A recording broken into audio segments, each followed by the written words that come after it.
So very good morning, one and all. It's my great pleasure and privilege to host this webinar series with the international KCPT alumni as a resource person on this platform.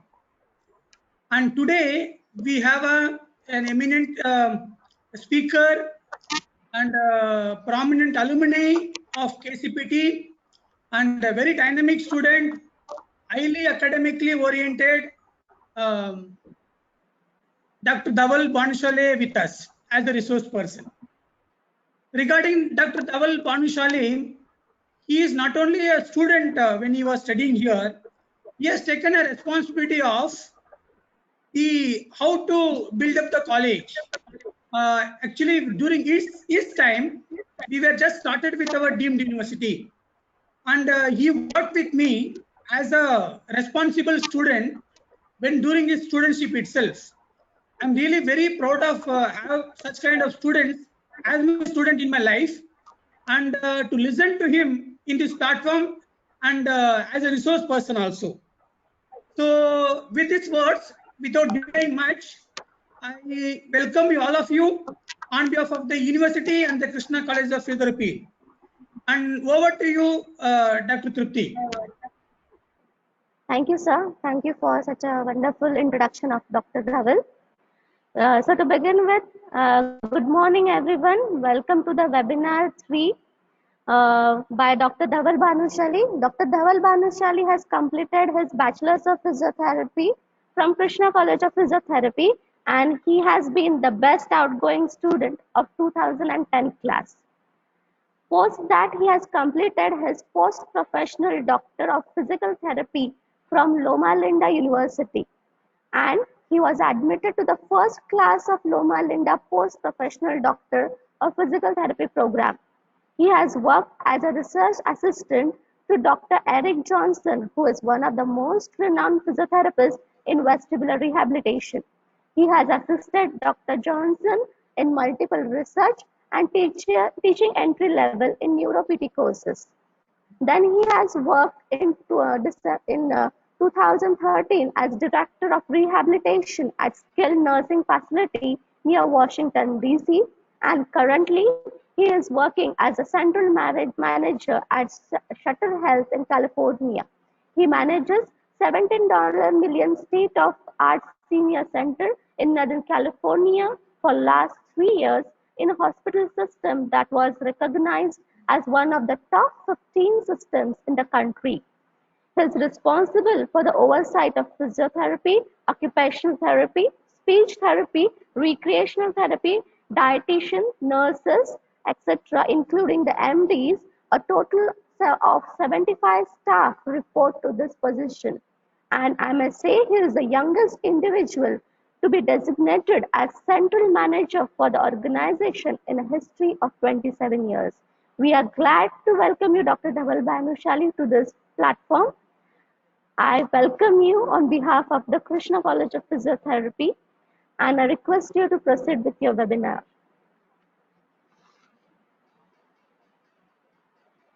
Thank you so much, Dr. Trupti. That was a wonderful introduction. That was very kind of you. And of course,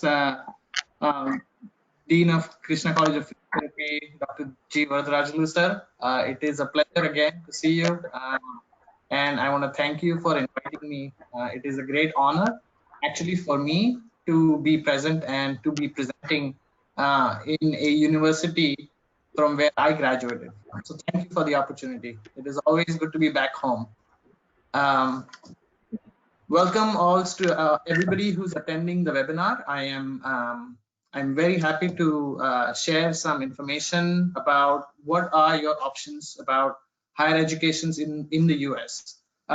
You know, as most of you know, physical therapy is one of the most renowned and dynamic field that is typically very, very prominent in different parts of the world, including India.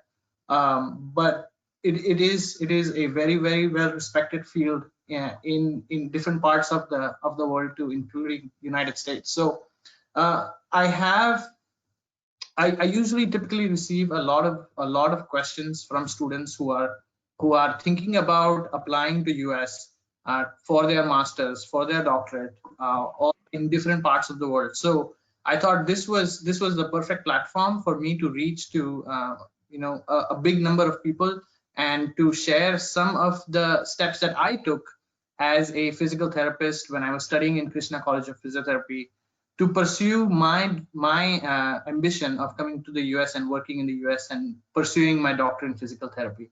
Again, these are all opinions that I have generated based on my experience.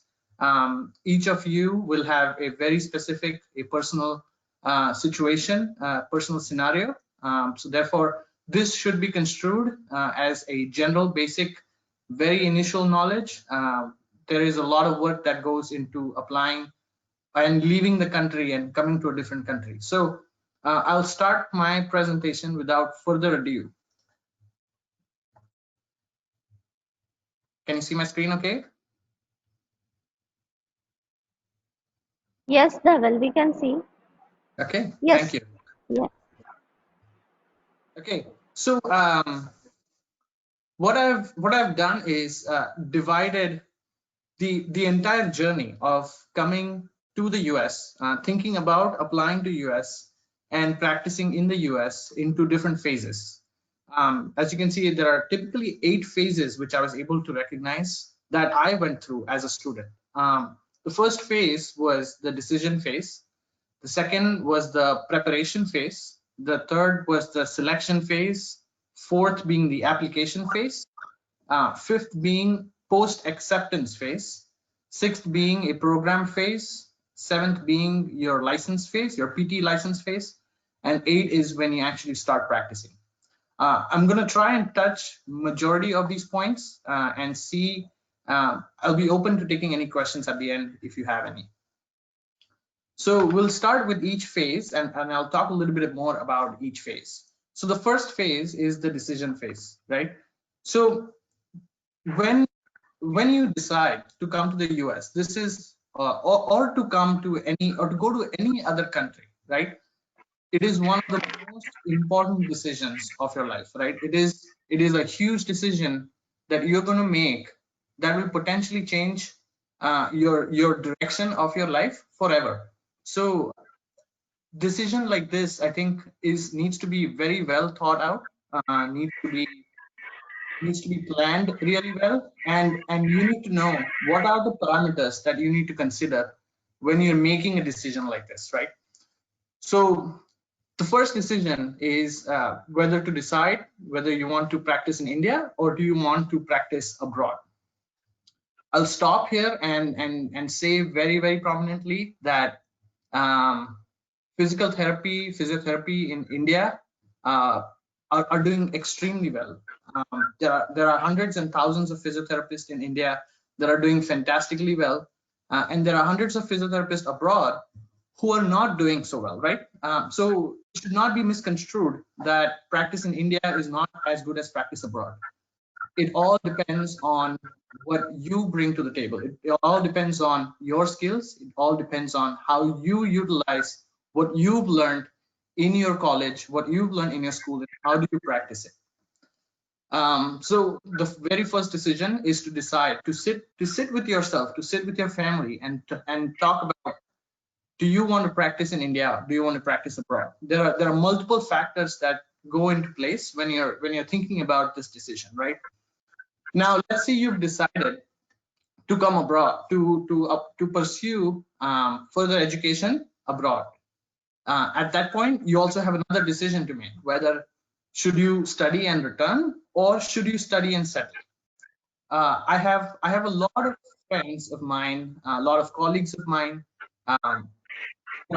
I practiced with, I studied with in India that went abroad, decided to just study because of the course that they were interested in, because of the university that were interested in, because of a specialization that they were interested in at that time, and then returned back to India and did fantastically well. And then there were some like me who decided to study and then settle in abroad for a longer period of time. So decisions like this, again, is something that I recommend you make very early in the period of when you're trying to make a decision whether you want to practice in India or you want to be abroad, right? The next very important point is financial risks and implications.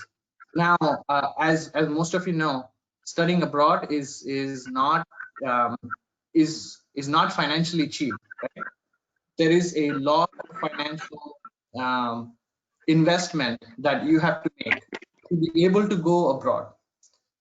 It can be as low as 20 to 25 lakhs, or could be as high as 80 to 90 lakhs.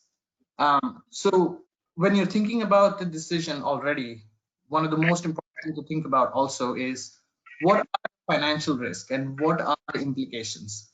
Think about, when I'm putting all of this money into my education, what do I want from it, right? Do I want to settle down and work in a country just because I put in so much money, or do I invest so much money because I'm going to develop skills that are going to be useful when I'm going back to my country? So very important decision to make. The next one is your family preferences. Now there are I highlight this point very significantly.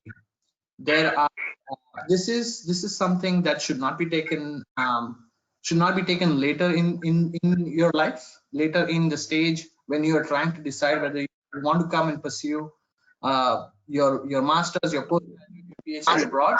You want to think about this very early in the phase, right? You want to have a very honest and upfront decision with your family and say, and talk to your parents, talk to them and say, I am thinking about going abroad, or I would like to stay in India and practice. If I go abroad, these are the financial implications. This is what I'm expecting. This is how long I am potentially going to be outside the country. This is how long I'm going to potentially stay away from home. This is how long I am potentially going to be able to visit, right? Once every year, once every 2 years. Things like this need to be considered very early in your phase when you're deciding whether you want to study abroad or whether you want to still continue to live in India.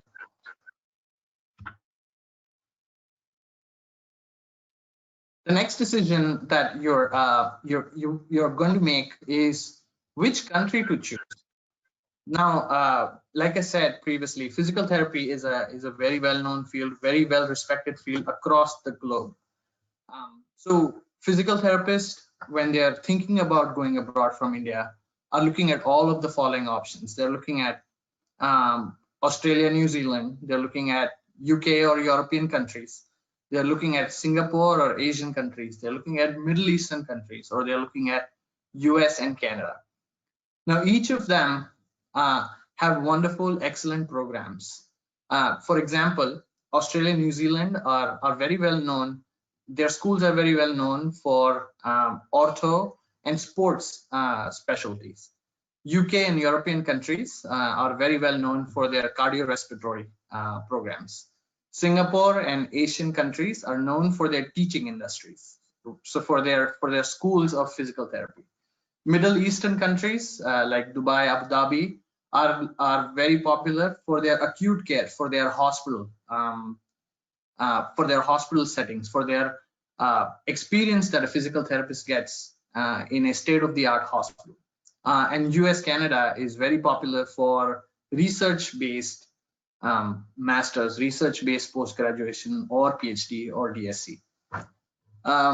So again, none of this is a right option. It depends on where your interest lies. This is something you need to figure out for yourself. What do you want to do in the future? What do you like to do? What interests you the most? Do you like cardiorespiratory? Consider UK and European countries. Do you like sports and ortho? Definitely consider Australia and New Zealand. Again, great schools in India, but this is, I'm primarily talking about when you're thinking about going abroad and looking at options to study further. One of the next important decisions that you have to make is consider about what is the ease of ROI? So that's the return of investments, right? You've made, when you decide to go abroad and study, you've made a significant investment. You're definitely, it's your family. They're either paying for your education or they are helping you take a loan to help you study when you're going abroad. It's a significant amount of investment. So you want to think about, if I am done pursuing this course, what are my further options? Do I have the ability to stay and work for a little bit till I can receive my investment back? Or once I'm done with the course and I decide to return back to India, am I able to actively work such that I can get a good return of investment? Again, either of them is a choice that you make, but something that you should consider when you're in the decision phase of whether to go abroad or to stay back in India. All of these are very important decisions that I considered when I was thinking about pursuing my master's, my doctorate in India, in US. Typically, I would say you want to think about these things when you're in third, fourth year for undergraduate courses. Postgraduates, of course, you know what you like, right? It's a little bit easier for postgraduate students because you already know your interests, you know your field, you know what you want to do next. Therefore, it's a little easier for you to decide what are my next steps. For undergraduates, as you go through your courses, as you go through third year, as you go through fourth year, these are some of the things that will help you make a decision whether you want to pursue education abroad. Think about, do I like neuro? Do I like ortho? Do I like spine? Do I like pelvic rehab? I heard Dr. Snail's presentation yesterday. It was fantastic. So think about those things. So that ends my decision phase. We're now heading into what's called as the preparatory phase. It's the preparation phase of, yes, now I have decided to pursue my education abroad. What am I going to do? What am I going to do next? Now, as you start your preparation, one of the most important things is to do well in your current undergraduate or postgraduate course. This is sometimes a little underrepresented because people often think that once I leave, once I pursue another course, my undergraduate or postgraduate scores do not matter. What I can tell you for the US is, yes, they at least do matter. When you're applying for your program, they absolutely do matter.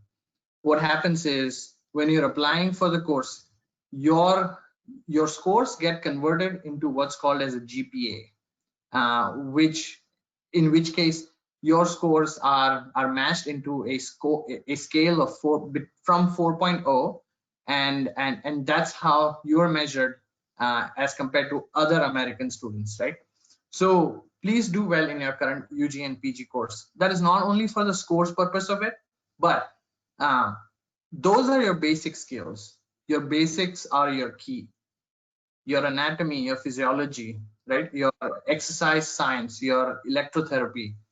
These are things that you will use for the rest of your life.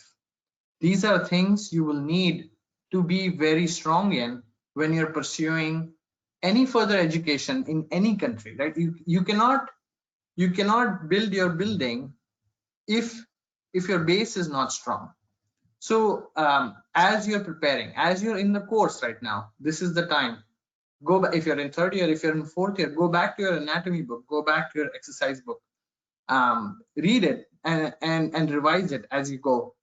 This helps in keeping your basics strong, and it'll help you further along when you decide to pursue further education abroad. The next part of the preparation phase is to understand what are the intake times that happen in the US. By intake times, I mean, what are the admissions? So unlike India, where admissions happen only once a year, in the US, admissions actually happen 4 times a year. So you can join a program 4 times a year. Typically, they're typically divided by seasons, the seasons that happen here, right? Fall, spring, summer, winter. Fall typically happens during August, September. That is one of the most common intakes. Most popular programs typically start in the fall semester. So they start in August or September. The second most popular intake time is spring. So that's usually March, April. There are some programs that start in March, April, not as many as those that start in fall, that is August and September. Again, very important thing to know, because this will help you consider when should you start appearing for preparation exams? When should you start preparing your documentation? So fall is one of the most common. Spring is the second most common. Summer is usually June, July. There are very rare programs that typically start in summer, and winter is December, January. Again, even more rare. There are barely any programs that start in December. So for the purpose of our presentation, as we go forward, I'm going to talk more about the timelines, and I'm going to talk based on your fall timeline, because that is the most common. So considering that if you've decided you are going to take admission into the fall semester, which is August, September. So as I go forward, please keep that as your base and background. The next part of it, again, talks about the important exams that you will have to prepare for in the preparatory phase. The GRE and TOEFL, some of you may have heard of it. Some of you, this is brand new to you, so I will explain a little bit. GRE and TOEFL, they are the most common prep exams that are accepted by majority of the universities in the US. So let's start by talking about GRE. So GRE basically consists of a quantitative and verbal reasoning. Quantitative is typically your math, and verbal reasoning is typically your English language. So it is math, English language, and essay. It is usually the scoring system of GRE is based on 340 is your total score. So 170 in math, 170 in English, and then you have to write 2 essays that is scored later after you've completed your GRE exam. Average GRE scores that most universities will typically accept and like to see on an applicant's application is more than 300. So out of 340, you're looking at more than 300. So about 150 each in math and English. The validity period of your score, once you've appeared for an exam, and let's say you scored more than 300, this score is valid for a period of 5 years. Not all universities typically require it. Not all universities require a GRE, but it is recommended. You know, it helps you broaden your search of universities in case you're looking for more options when you're applying for your postgraduate or your PhD program. With GRE, your results, so when you appear for the exam, you receive your results for math and English immediately. It is an MCQ based exam. So as soon as you're done with the exam, you immediately receive your results. There are multiple dates and locations. So across the period of the year, you can actually apply for a GRE exam multiple times a year. It's not just once or twice a year. And then there are multiple locations they offer. So based on where you are at that point of time, you can decide on where you want to go and appear for a GRE exam. The next one is TOEFL. So we talked about GRE. I'm going to talk really quickly about TOEFL. TOEFL is basically testing your English language skills. It is one of the most important exams that you will appear when you're considering applying to US for any courses. So most universities, majority of the universities in the US need a TOEFL. They need a TOEFL score that is above an average of 100. The total TOEFL score is out of 120. There are 4 sections that comprise of a TOEFL. It is reading, writing, listening, and speaking. They're each 30 points each. So 30 for reading, 30 for writing, 30 for listening, and 30 for speaking. In your reading skills, you get like essays, you get comprehensions that you read, and then you answer certain questions.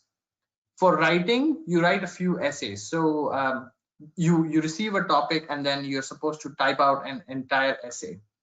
For listening, you will be wearing a headset and you'll be listening to some conversations. You'll be listening to a lecture and then answering questions based on what you heard. And then for speaking, you will receive topics on your monitor and will tell you, you get some time for preparation. You get 15 to 30 seconds to prepare and then you're speaking. Again, like I said, total score of 120. Most universities like to see applicants that have a score of more than 100.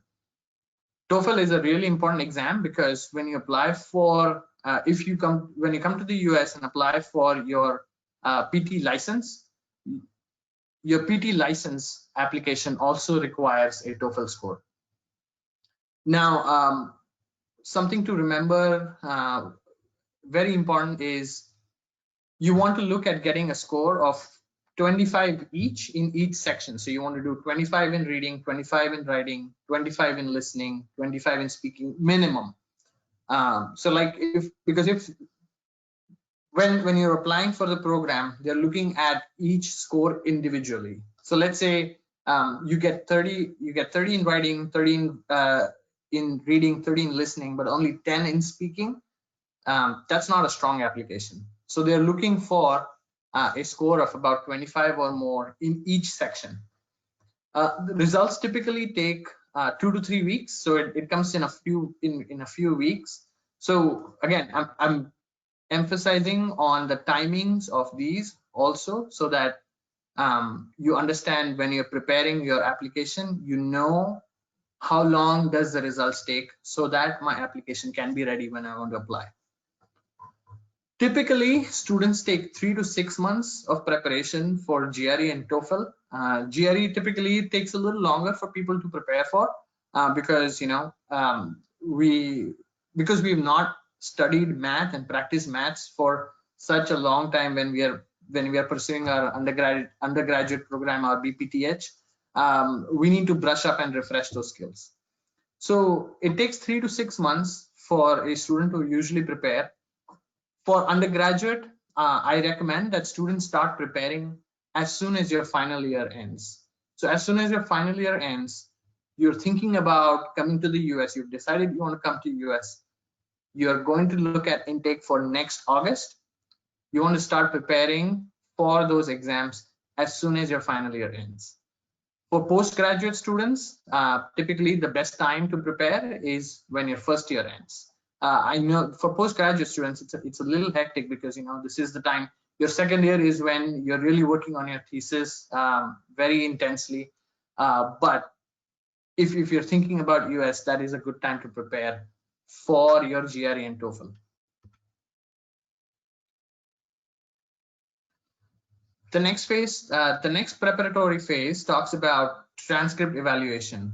So like I mentioned before, about your undergraduate and postgraduate scores, there is a external agency called as World Education Services, WES, that receives your transcripts, your scores from your undergraduate or postgraduate program. And if you're a postgraduate, you get undergraduate and postgraduate. You combine them together and you send it to World Education Services. They look at your entire application. And then based on that, based on what country you're thinking about going, which in this case is US, based on what is required in the US for an equivalency. So if there was a physical therapist that was educated in the US, they are going to compare your credits, your scores, your education, your syllabus to their program. Our bachelor's in physical therapy actually compares to the master's in physical therapy program in the US. So when I did my WES evaluation, the syllabus that we had as BPTH is equivalent to a master's program in the US. So good for this is also very good information for you to know when you're applying for your World Education Services, your WES application. The next very important decision that you have to make is choosing your program or university in the US. There are hundreds of programs that offer very different types of courses in physical therapy. Because this is a postgraduate program, you can apply for multiple different types of postgraduates. There are postgraduate courses that focus on research. There are postgraduate courses that focus primarily on clinical. There are postgraduate courses that focus on research and clinical combined. There are postgraduate courses that focus on just teaching as a physical therapist. So there are hundreds of physical therapy programs. Again, very important for you to know what interests you so that you can do your research and find the program that interests you for your postgraduate course. Everything nowadays is available online. So if you go on Google and search, I am interested in Neuro PT in the US, you will get a list of the courses. You can actually go to the university's website and you can actually see the syllabus. You can see exactly what subjects are offered in each university. This will help you greatly to make a decision of what university or what program should you choose that interest you when you want to pursue further education. The third phase is the selection phase. So we were done with first phase. Our second phase was preparatory phase, and the third phase is selection phase. So in the selection phase, you have two major decisions to make. The first one is choosing your course. So choosing what course am I going to take? Like I mentioned previously, there are programs that offer specializations in very different skills after your BPTH.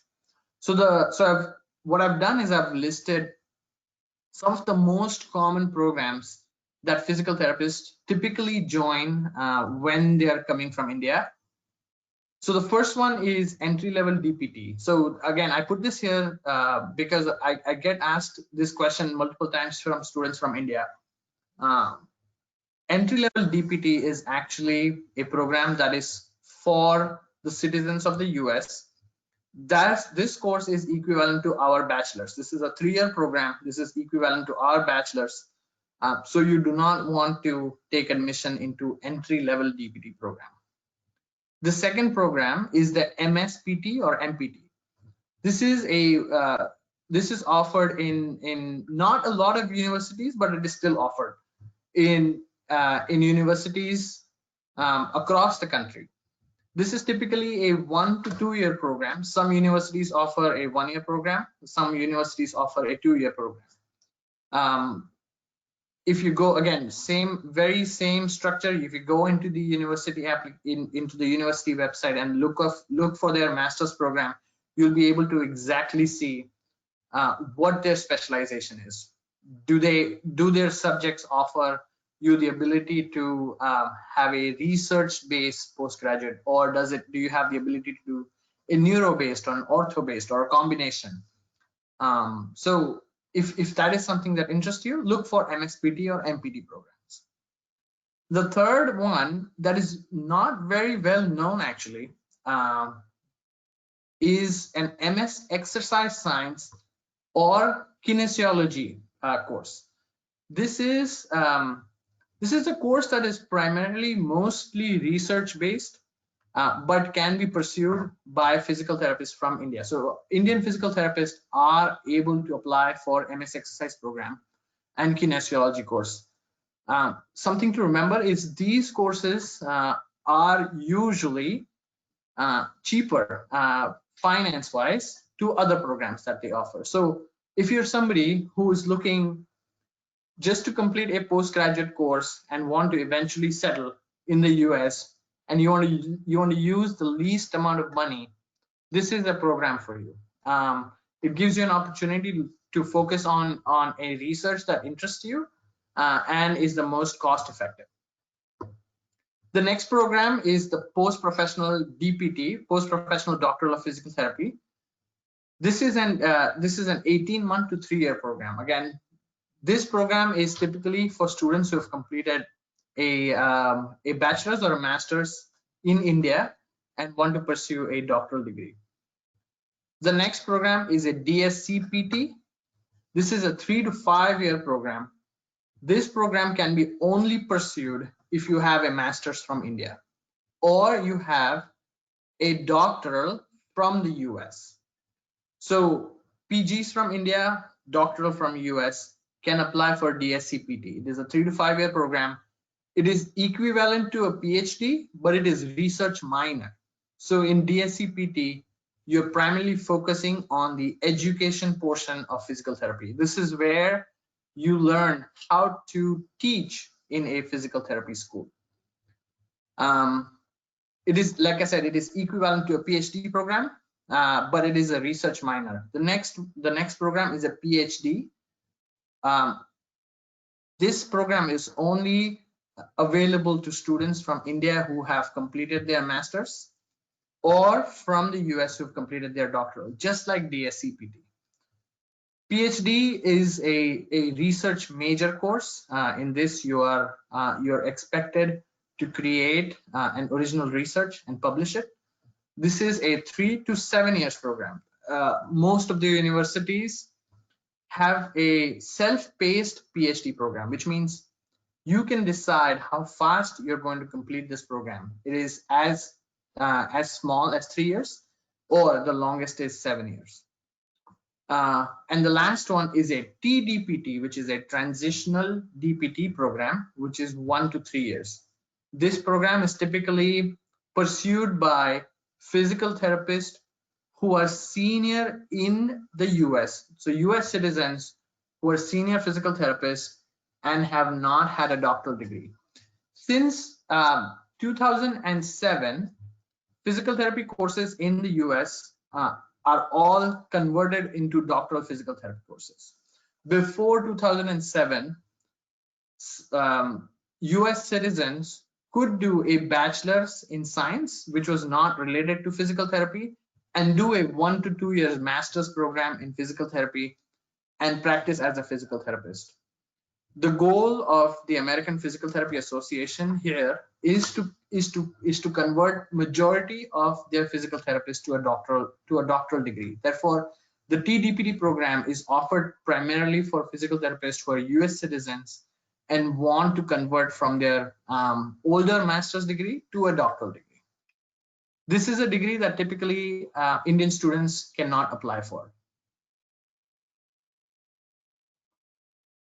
The next phase, the next selection that you're going to do is choosing your university. So you chose the course, which course you fall into, depending on what your background is, whether you're an undergraduate, whether you're in postgraduate. And then the next decision you're going to make is choose which university you're going to go. There are, like I said, hundreds of universities across the United States that offer programs for postgraduate in physical therapy. You want to look at the coursework. You want to think about what interests you the most. You want to look at whether you like clinical research or teaching.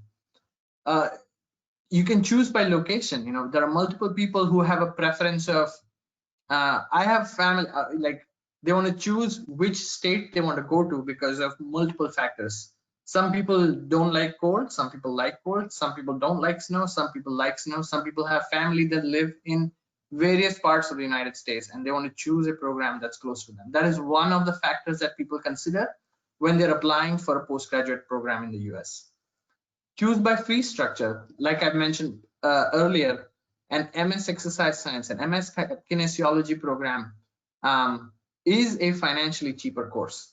There are students who look at that when they're applying for programs. So that is one of the factors you want to consider. Whether do you want to apply and learn and pay a little more, or are you just looking for a way to enter the country and practice here? And lastly, people choose universities that offer a STEM OPT. So STEM stands for science, technology, engineering, and math. Most MS exercise science courses, MS kinesiology courses, they are considered as a STEM program. Most MSPT, most TPT, most PhD, most DSc programs are not considered a STEM program. So one major difference between a STEM program and a non-STEM program is the amount of time that you are allowed to continue to work in the US after you have graduated from the program.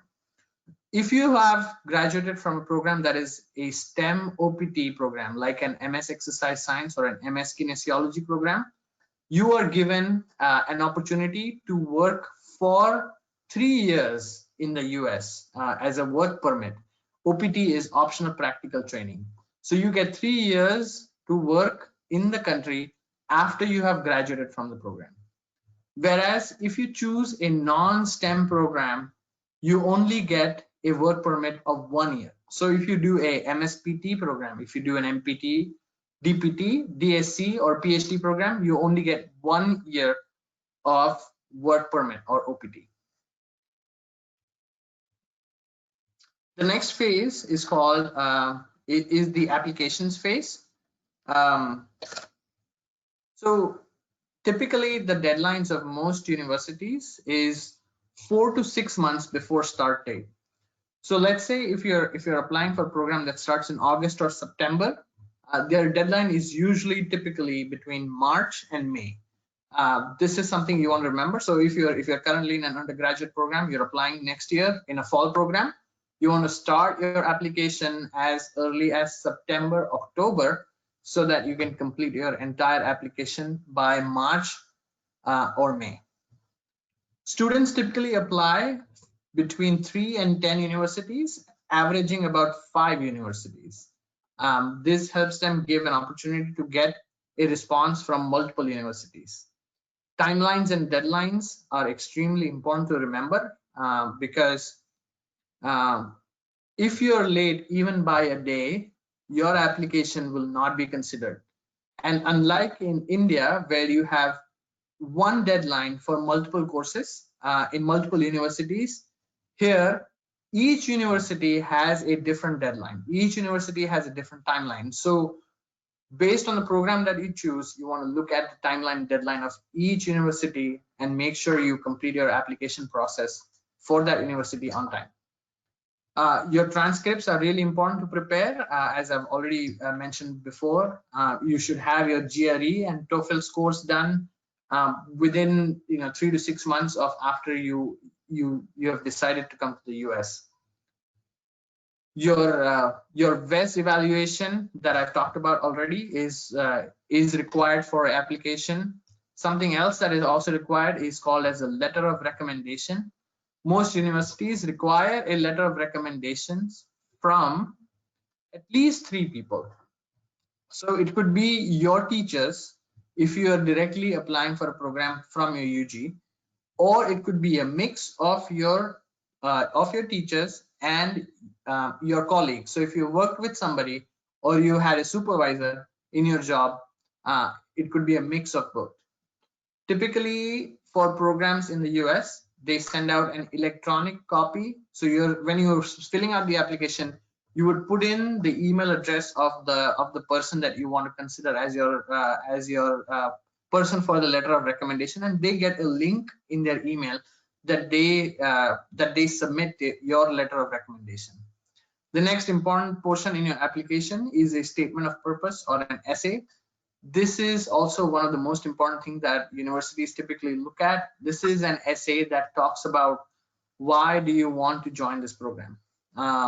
Something that students should start preparing very early on.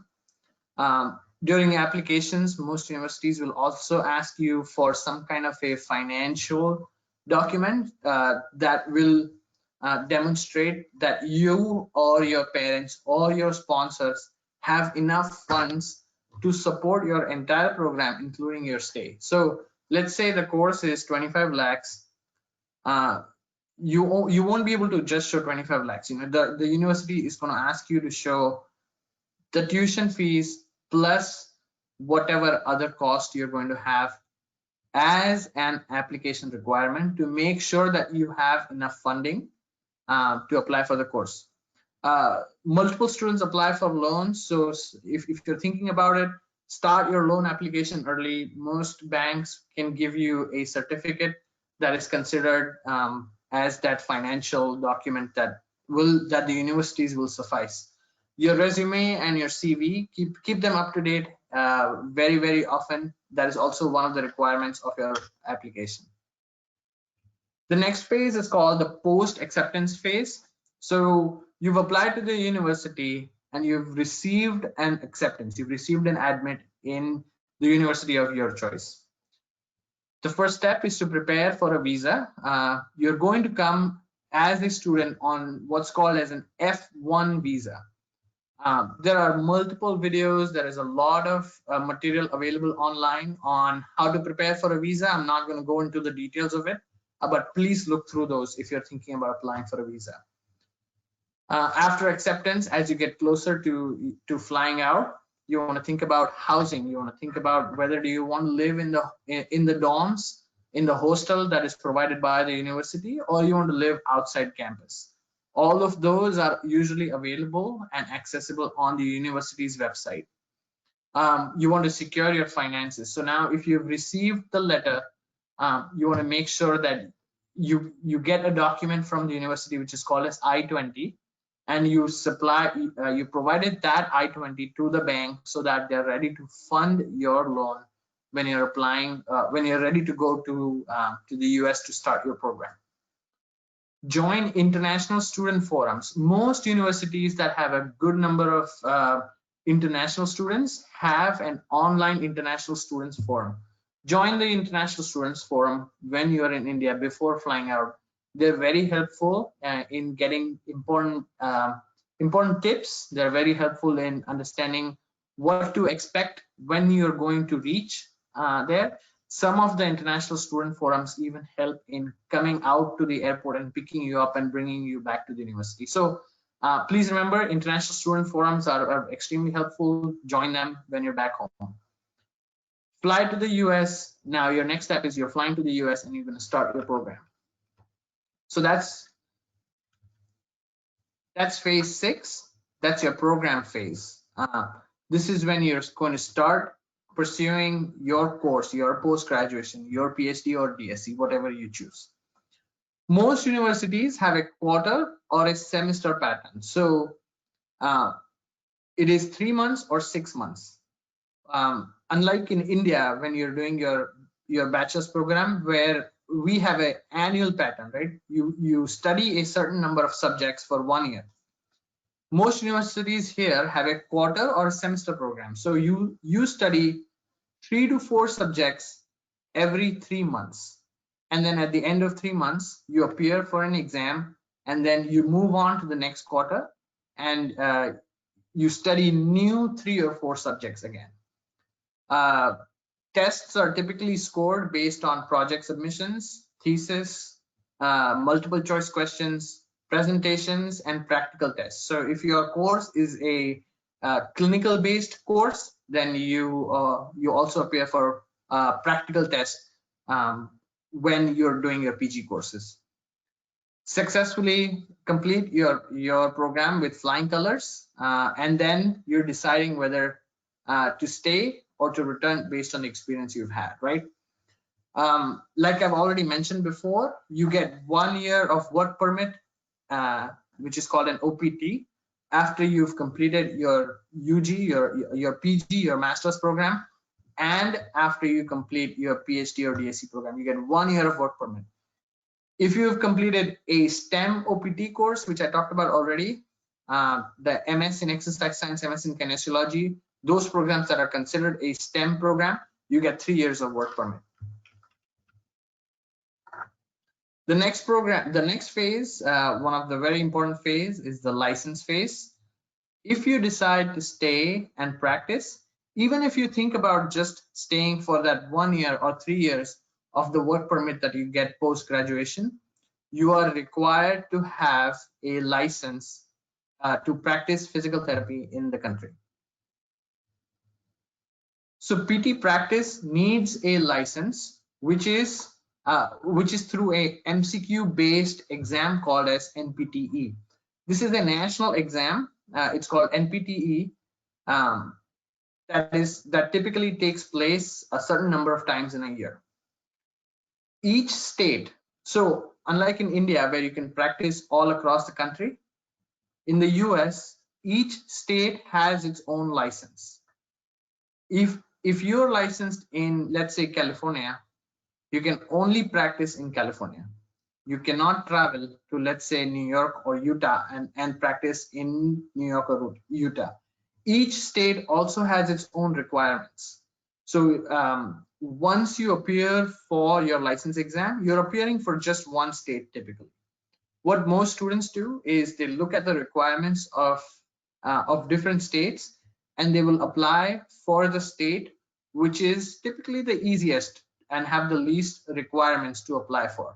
The NPTE exam is the same for everybody and for all states, so that does not change. One of the very important steps that you need to apply for is called as the Health Worker Certificate process, which is through FCCPT. It's a type 1 evaluation. What it does is, before you apply for your license exam, you are required by the United States Immigration Services to get a clean chit of your background, right? Because as a healthcare worker, as a physical therapist, you're going to have access to very, very confidential information of people, right? You will have information about their healthcare. You'll have information about their social security number, which is equivalent to the Aadhaar card of India. So if you're going to apply, they want to make sure that your background is clear. So you want to start applying for a healthcare worker certification process through FCCPT. That process typically takes 3 to 6 months. The NPTE exam or the license exam is conducted on an average about 5 times a year on a specific date. Each year, hopefully, if you apply for the license exam, you clear it the first time. But if you don't, you can appear for the exam 3 times maximum in a year, or you can apply, and you can only apply for the exam 6 times in your lifetime. If you don't clear the exam 6 times, you cannot get a license in your lifetime.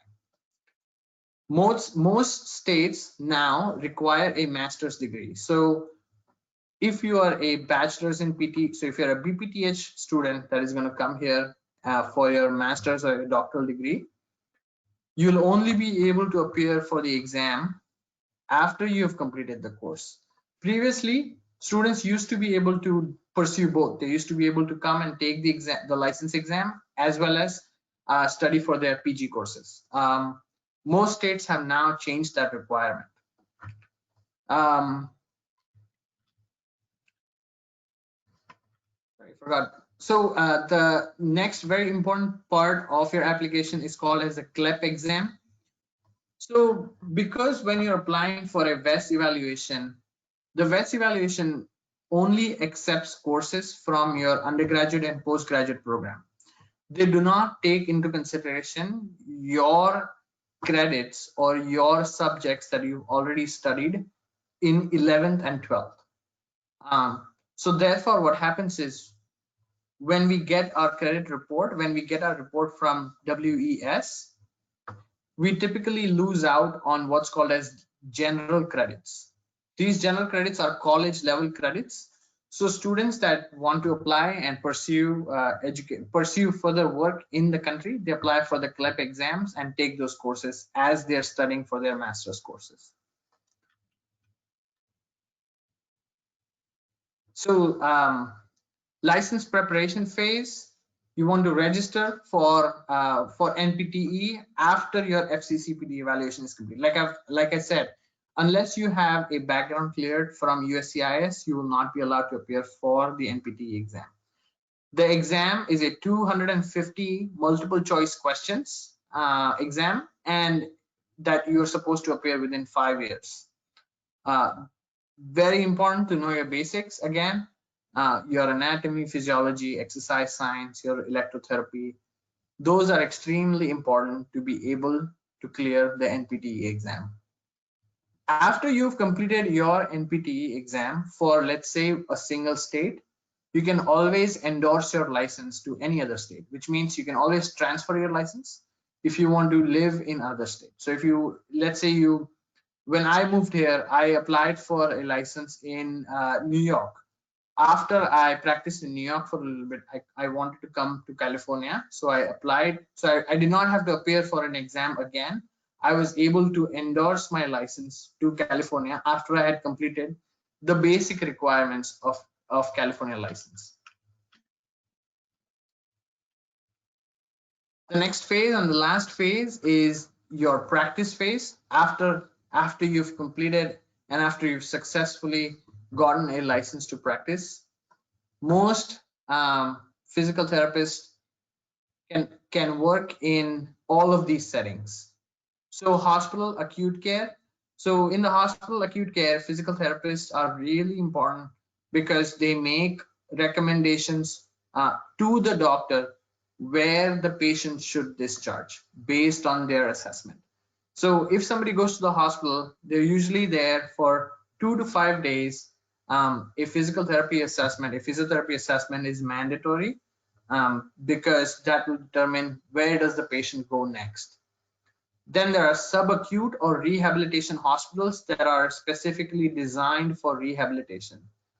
In these hospitals, usually you'll typically see post-stroke, post-brain injury patients that come from the acute care for rehab. These are highly focused on physical therapy, occupational therapy, speech therapy. Each patient can sometimes get up to 4 hours of therapy in these subacute hospitals. The next level is called as a skilled nursing facility, which is a slightly lower level than subacute. A lot of physical therapists work in skilled nursing facility. These are facilities where you mostly encounter the geriatric population, people that have gone to a point in their life where they can no longer live independently in their homes. They go and live in skilled nursing facilities. So physical therapists are extremely valued there too because they make sure that the geriatric population is moving. Home health physical therapy is also one of the very well-known fields here. There are most of the physical therapy treatment is covered under insurances. All major insurances pay for physical therapy. So therefore, home health PT is also covered through insurance that most citizens and most students also end up having. The next one is outpatient clinics. So just like India, there are different outpatient clinics that somebody can go to for ortho, neuro, pediatric, women's health setting. So physical therapists can work in those settings. DSc and PhD students can join a university and teach. And then you can, of course, join a sports team as a physical therapist. Once you're done with your 1 year of your OPT or 3 years of STEM OPT, you would transition your visa from F1 to H1B. Now, H1B is a specialty occupation visa. It is usually issued for 3 years and it is renewed up to 6 years.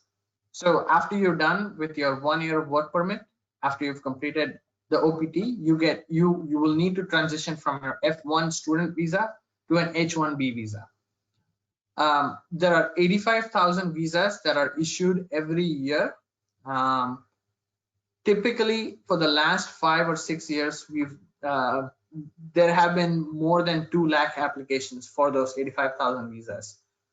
So applications are chosen based on a lottery. So your application goes in the lottery system, and then if your application gets picked, then you get an H1B visa. After H1B, if you decide to stay and pursue your practice further in the US, you would apply for a green card. So you would apply for permanent residentship. You would apply, you can apply for a green card based on multiple different factors. You can apply on employment base. So if you're in a company that you work for that really likes you and wants you to stay, they will apply for your green card. You can apply for a green card based on family. So if you have a direct blood relative that lives in the US, they can apply for a green card for you. If you're a researcher or a scholar, you actually get a higher preference to get a green card. So physical therapy and nursing. So physiotherapy and nursing is actually considered in Schedule A, which is one of the most highly rated fields of occupation. By that I mean that in the US, because it is an aging country, right? Right now, every day, 10,000 new Americans are turning over the age of 65.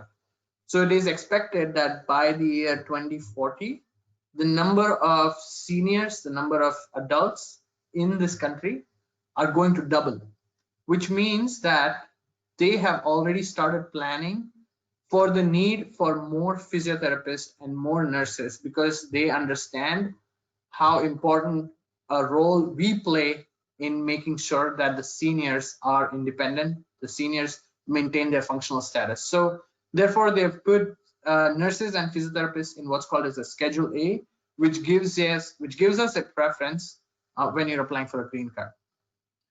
I highly recommend that you clearly understand the immigration process of any country before you apply for a program if you intend to settle. That kind of ends all of the 8 phases that I talked about. I wanted to have some final thoughts. As a physiotherapist, our principal always says this, and I agree. Sky is the limit. If you have the skill, if you have the drive, you can go and achieve whatever you want. You can flourish anywhere you want. Always remember your roots and values wherever you go. Remember where you came from. Remember your values. That is one of the reasons why Indian physical therapists, Indian physiotherapists do so well everywhere in the world, is because they always remember their roots. They always remember the values that they bring with them from India. Finally, show kindness. Show kindness to one and all. Show kindness to your fellow mates. Show kindness to everybody that's around you.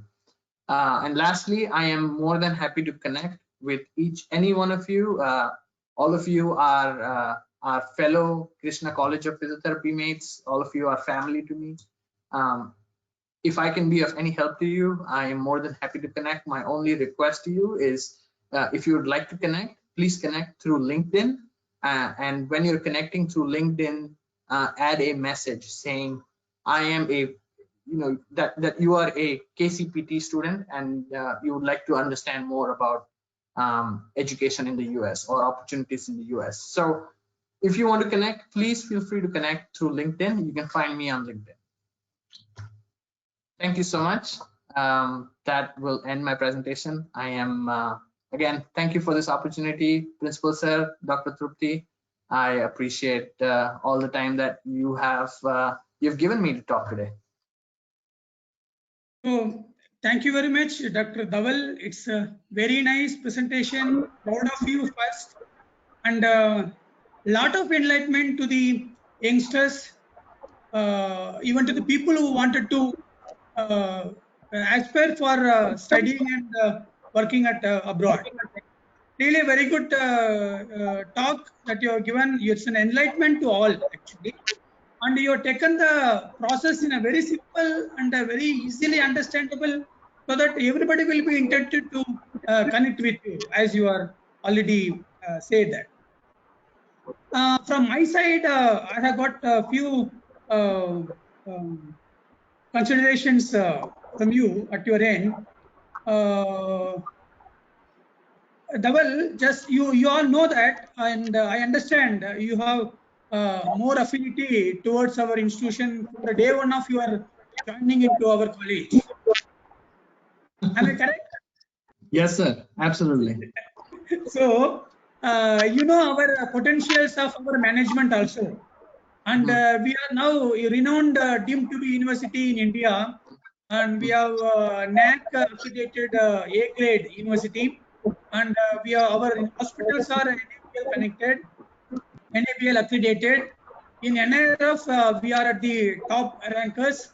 And you know, we are flourishing every day in India to top the various colleges. And our management is intended to have a good collaboration with good institutions in the abroad. So I would like to have you have your connectivity with me for fulfillment of this particular achievement, as you already do it for our college during your college days. And now, since now you are in a position of understanding the higher education systems and job opportunities and other things in abroad, and I want you to work on this for the favor of our university to have a collaboration with other countries, suitable universities or suitable institutions or like that. So, what is this? How will be the scope, Dr. Dhaval, in this regard? How can you help in this? Absolutely, sir. I think I'm not surprised at how well Krishna College of Physiotherapy is doing under your leadership, of course. So I think this is a very doable thing. We should definitely talk more about what your vision is, and Yes. then I will be more than happy to support you in any way possible. Thank you. Thank you very much. It's really, it's a pleasure. It is the needed contribution from you at this phase, because you know our honorable Chancellor Dr. Suresh Bhosle sir is a dynamic personality who has a vision of taking our organization to the global standard. So even Dr. Atul Bhosle, who is a trustee, honorable trustee of our university, and he wanted to, he is also in joining his vision of our honorable chancellor. So we are working on this actually. We are all thinking in this line that to get collaborated with the best institution across the world. So kindly think in this line, and of course I will be sharing what we want exactly from our vision, our motto. Then definitely we can work together. Absolutely. Then the second thing that I would like to ask in relation to our students who wanted to take a career in abroad, other than studies, when do our graduates, postgraduate can apply for job? What is the scope for that? Do they they get an opportunity to work directly from the after our graduation and post graduation? Yeah, that is a really good question, actually. So, if you think from a perspective, physical therapy postgraduate program in US from India is equivalent to their doctoral program here. So, if you think from that perspective, anyone, once they appear for a license exam, they can easily come here and work as a postgraduate. What the challenge that most people face is applying for a work visa. So there are two aspects to it. One is getting your license, which is the easier aspect, and then getting a visa to come and work in the country, which is a little more difficult and tricky aspect. That's one of the reasons why most PG students, they decide to come and pursue some kind of an education, because it is much easier to transition from a F1 student visa to a H1B work visa versus coming as a brand new H1B visa. Okay. But it is definitely doable. It's not. It is not is not unheard of. It is not impossible. Okay, thank you. Again, from the student's point of view only, about the coaching classes in India for GRE and TOEFL, will that be really helpful? And how do they give the coachings and the students of a average category, whether they could score the required score in GRE and TOEFL? How do the coaching goes? Yeah. So most of the coaching programs, they typically have anywhere between 1 to 3 months of a preparation phase where they help you go through different parts of English or math. A lot of people join them. It depends on each person's skills, each person's strengths.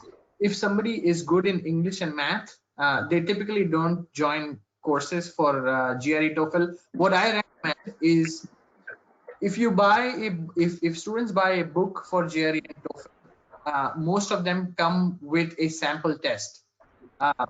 Before joining a class, take those sample tests, see how well you do, see how well you score. If you're scoring lower than what you think you should, lower than what would be applicable for applying to the university, then in that case, think about joining a course, joining a tuition class for GRE TOEFL. But if you're doing well, then there is no reason. Okay, okay. And again, heartfelt thanks to you for sharing the knowledge of our UG program is equivalent to PG in US. Really, it's a good news to the all Indian universities and the students who are studying in Indian universities. Yeah. But our bachelor program, because I think it's really an enlightenment. Nobody knows it, and people think that we are in shortfall. We have to upgrade. That's kind of an myths were there, according to my knowledge. Yeah, I think this you have given very good enlightenment level. Then the another question, Dr. Dhaval, is there any scope for distance mode of higher education? Yes. So distance mode of higher education is definitely That is people from India can register in the universities in the US or UK, and they can pursue their respective degrees, and then they can go for applying the job license examination, other thing. Yeah. So again, two aspects to it. One is the coursework aspect of it, and the other is the immigration aspect of it. So from a coursework aspect of it, there are programs in the US that offer online courses like fellowships, multiple different fellowships for people who have already have a postgraduate or a PhD. The issue or the downfall of the online program is on the immigration side of it. When you want to work in the US, if you want to come on an F1 visa, online programs are not considered applicable for an F1 visa. You have to have an in-person program for an F1 visa.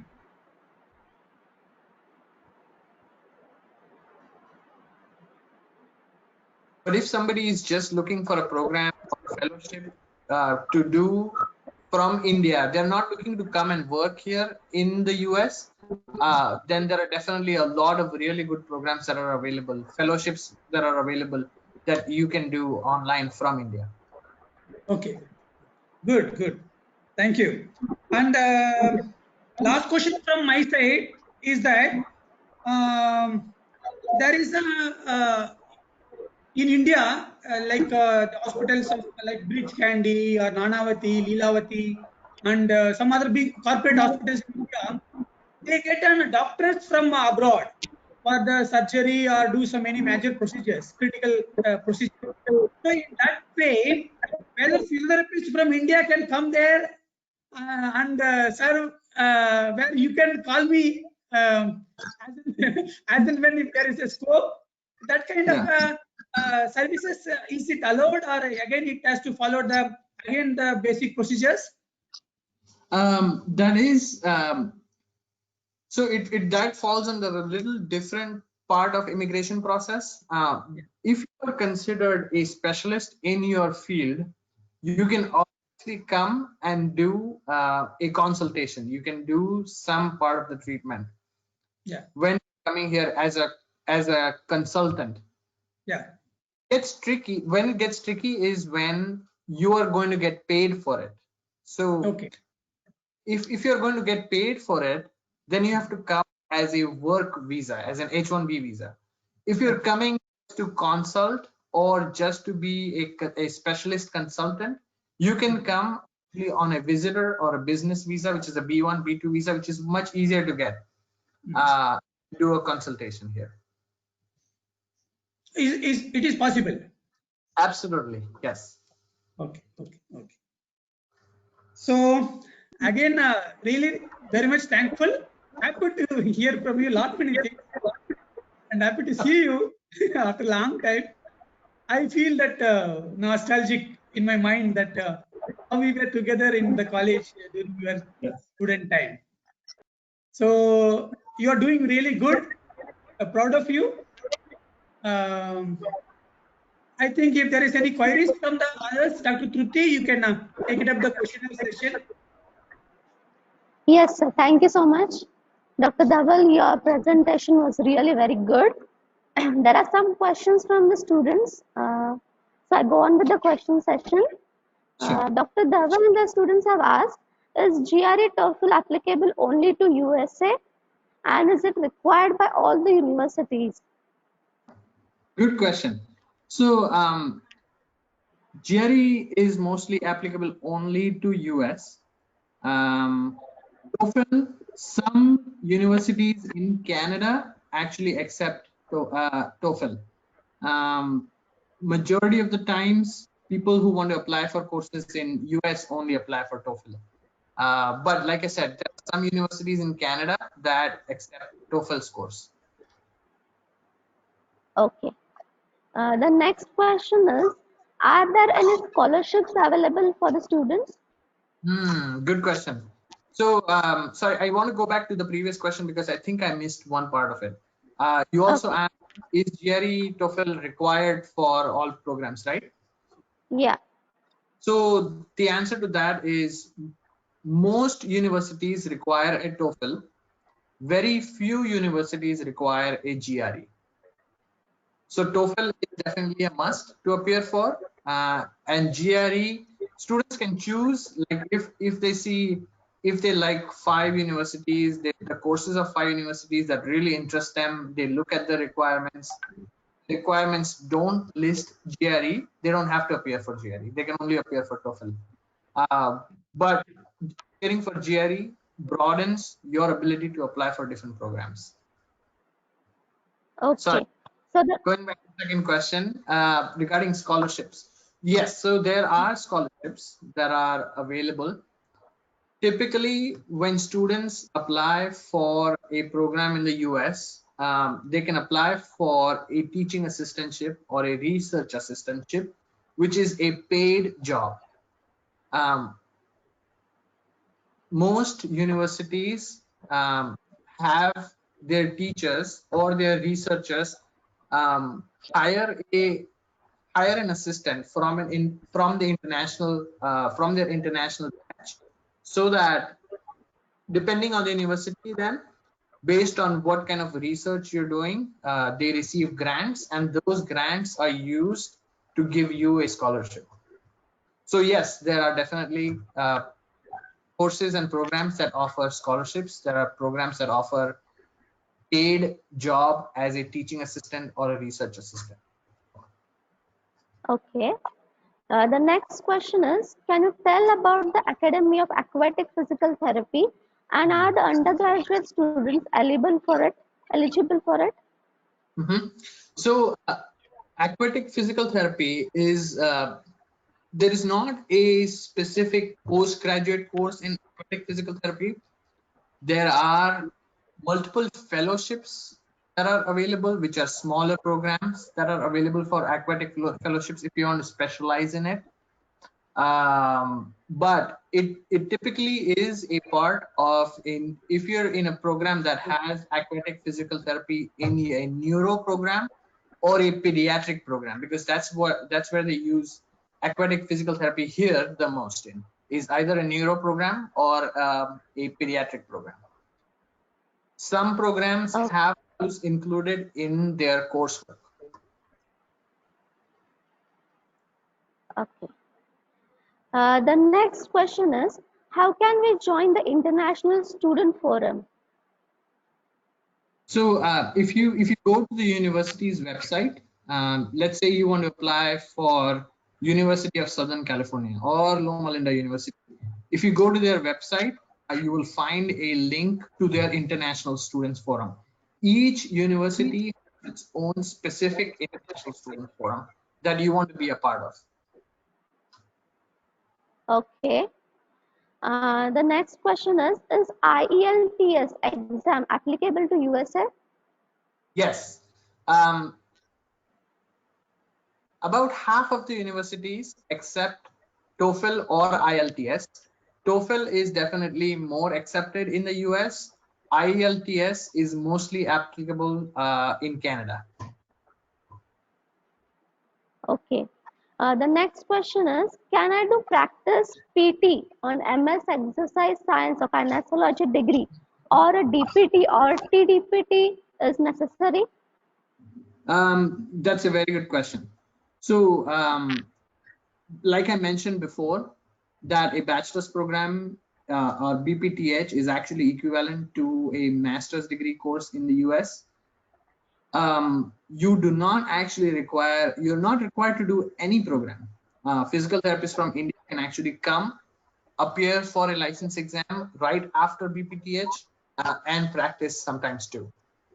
So therefore, yes, if you complete a master's in exercise science, you can definitely practice as a physical therapist. You don't have to practice as an exercise physiologist. Okay. Then how do you differentiate between clinical therapist job and academician or teaching job in USA?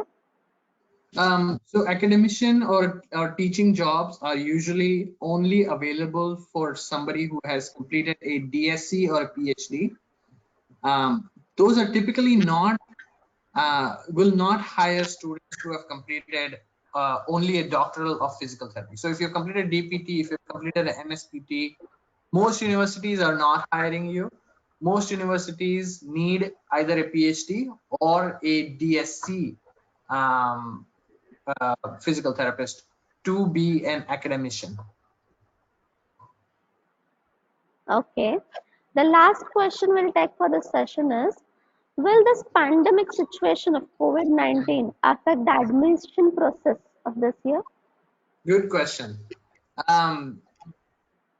Actually, we are in a time that is so unpredictable. So therefore, my take on this is this can affect in two ways, right? One is because of the pandemic, there are a lot of international students who are not considering coming or leaving their country. So therefore, if you're really interested in coming to the US, you have a much better chance of getting admission. That's one take on it. The second take on it is the political standpoint, right? Think about every country right now is facing some kind of an economic crisis. So if something changes in the US and there is a change in the economic situation of the country, then there may be a potential there that they will limit hiring international students or citizens of other countries. That is definitely a risk that people should consider when they are looking for postgraduate courses in the US. Again, it's a well balanced risk, something that you want to think about. You want to look at the whole picture and not just think about, yes, this is a pandemic, they're going to go into financial crisis and I'm not going to get a job. Don't think about that directly. You need to look at the whole situation and make a calculated decision.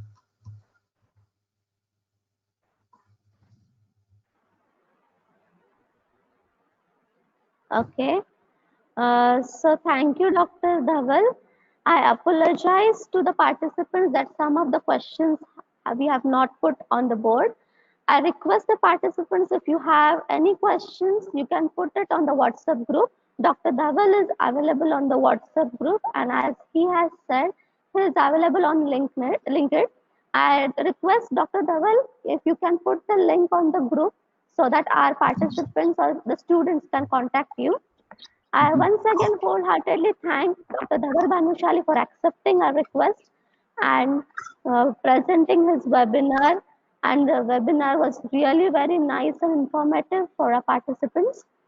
And I thank Dr. G. Varadarajlu for keeping this webinar series open to all. So, and this has been a great success. I can say we are having every day a large number of participants who are participating, and they are very eager to join it. And we can say many of the alumni are also participating in this, and that is a great success to us. And with this, we end this webinar 3.